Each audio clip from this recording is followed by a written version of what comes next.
Here I want to show you a few practical important examples how different kinds of prophylactical thinking is incorporated by the top players, and not just incorporated, sometimes overlooked, sometimes treated badly in the wrong way. So Fischer Smyslov played in 1965 D3. For Fischer it was not typical, okay, let's say, to play D3 lines, because Fischer was always principal in his tastes. In the opening, trying immediately to fight for the initiative, but okay, it happens that he wants some more light treatment. C3, bishop e7, knight d2, castle, knight f1. It's always, you can say, everything is prophylactic. It's either prophylactic. In which sense? We have to use time that if we play castle, then we have to play rook e1, knight f1, knight e3. Here we don't know, do we need rook e1, so we play knight f1 immediately. It's such so-called some cheap positional trick to play knight e1, knight f1, knight g3 first. d3, and Smyslov immediately reacts d5. It's completely correct reaction. Queen e2.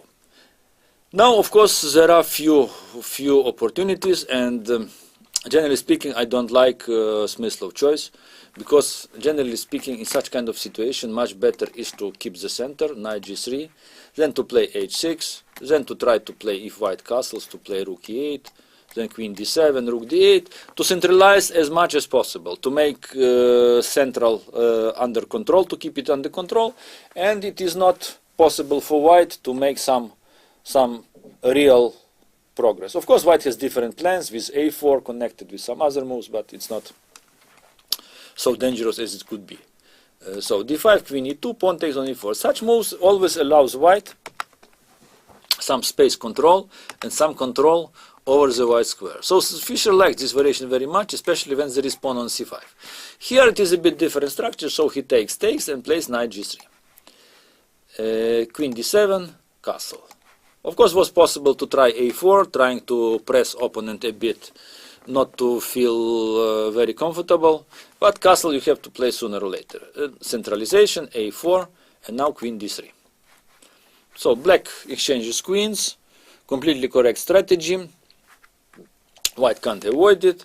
White take, pawn b5, knight, rook goes to a6, immediately active move, looking on the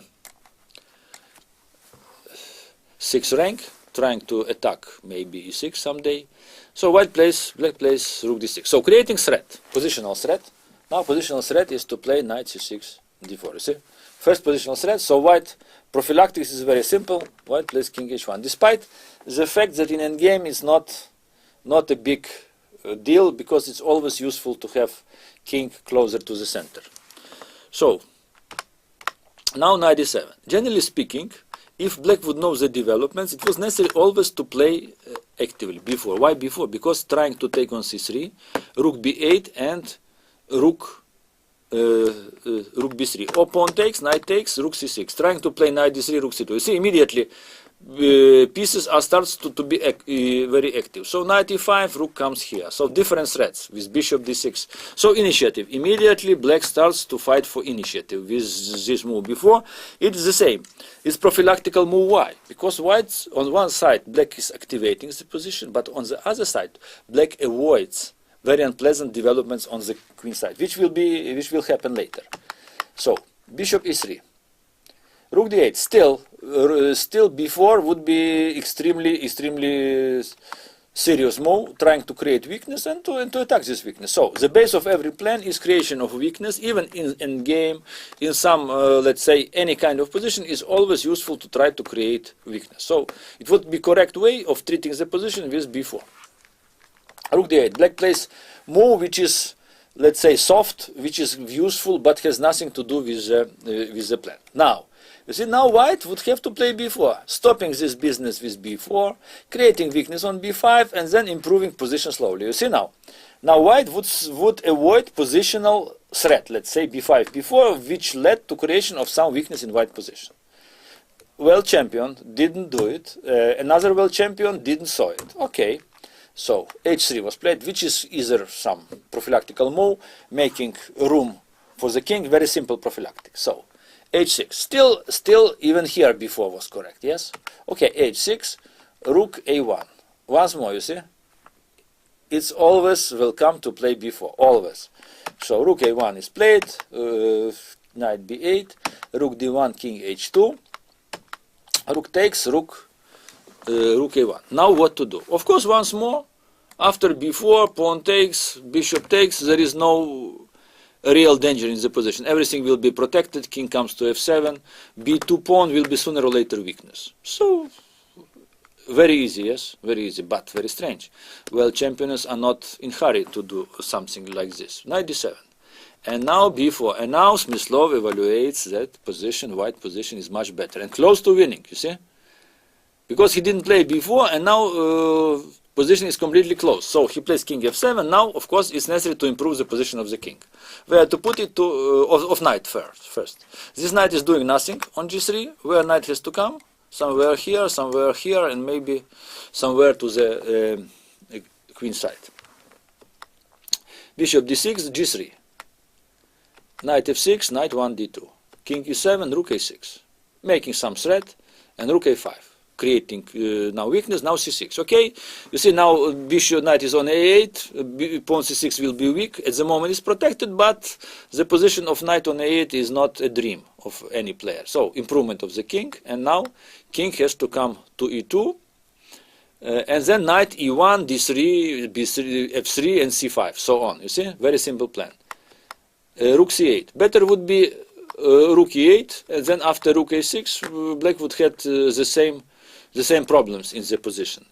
So was played rook c8, knight c1, preparing knight d3, knight e8, knight d3, knight c7, and now c4. You see, now pawn b4 is protected, and now possible to activate, to attack with the help of some other pawn, and to attack all the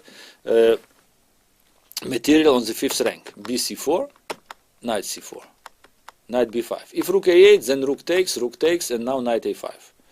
Knight b8, bishop a7. And now it's not possible to protect e5 pawn. Very nice, very simple. So knight b5, rook a6. Knight f6, king f6. So bishop c1. Why? Because it's necessary to improve the position of the bishop. The bishop has function, will attack, and will be supported by the pawn f2, f4. You see?